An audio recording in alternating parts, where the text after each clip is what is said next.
অঞ্জনা রান্নাঘরে ওয়েলকাম। আজকে পনিরের ভাপা করব। চলো তোমাদের সঙ্গে শেয়ার করি কেমন করে বানালাম না বানালাম আর কি কি দিলাম। ভালো যদি লাগে লাইক করো, সাবস্ক্রাইব করো, ফলো করো। আজকে করব পনিরের ভাপা। পনিরগুলো আমরা ছোট ছোট করে যে কেটে নিয়েছি, এটা আমরা জল অন্য সময় ভাপে ফেলি, আজকে জল ভাপিয়ে ফেলবো না। চলো কি কি মশলা দিই। মিক্সার জারটা আমরা ধুয়ে নিয়েছি, দিয়ে দেবো তার মধ্যে 2 চামচের মতো সাদা সর্ষে, আর দিয়ে দেবো একটা 20 টাকার পোস্ত।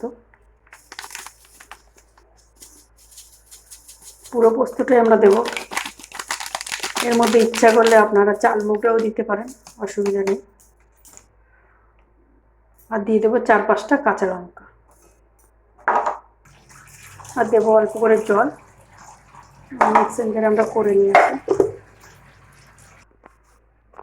কড়াটা বসিয়েছি ঠিকই, কড়াটা কিন্তু আমরা গ্যাসটা জ্বালাইনি।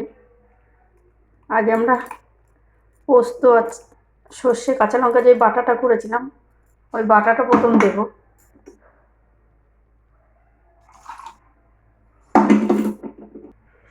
এর মধ্যে মিক্সার জারে ধোয়া জলটাও আমরা দেবো।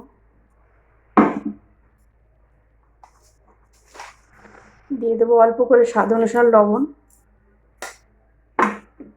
দেবো টমেটো, একটা গোটা টমেটো কুচিয়ে রেখেছিলাম। দেবো কাঁচা লঙ্কা, আর দেবো কাঁচা সর্ষের তেল।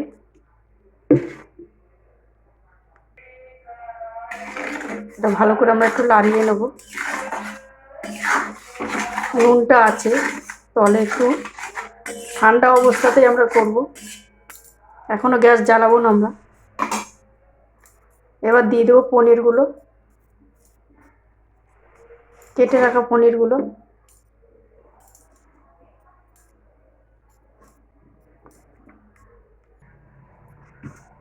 পনিরটা দিয়ে আর একটু জল দিয়ে দেবো, দিয়ে হালকা করে নেড়ে দেবো, আমরা নাড়া দেবো।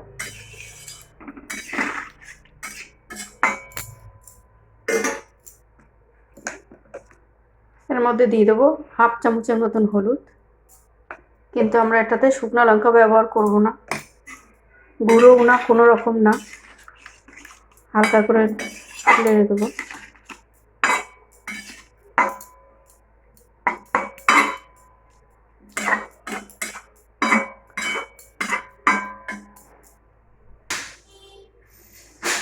আমরা একটা ঢাকা দিয়ে দেবো।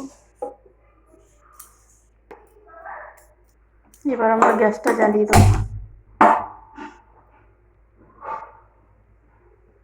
এটা 10-15 মিনিট পরে আমরা দেখবো, বেশি গ্যাস বাড়াবো না। এটা একটু খুলে দেখবো। দিয়ে দেবো বাতাসা দিলাম, আপনারা পারলে চিনিও দিতে পারেন, আমি গুড়ের বাতাসা দিলাম।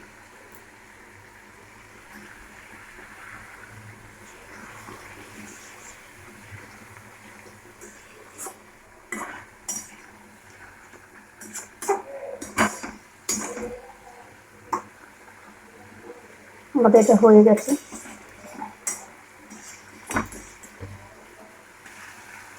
নামানোর আগে 1/2 চামচের মতন ঘি দিয়ে নামিয়ে নেবো।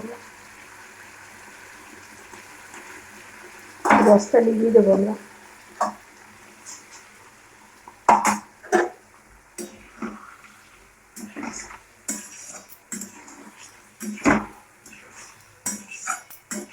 রান্না পানি কমপ্লিট।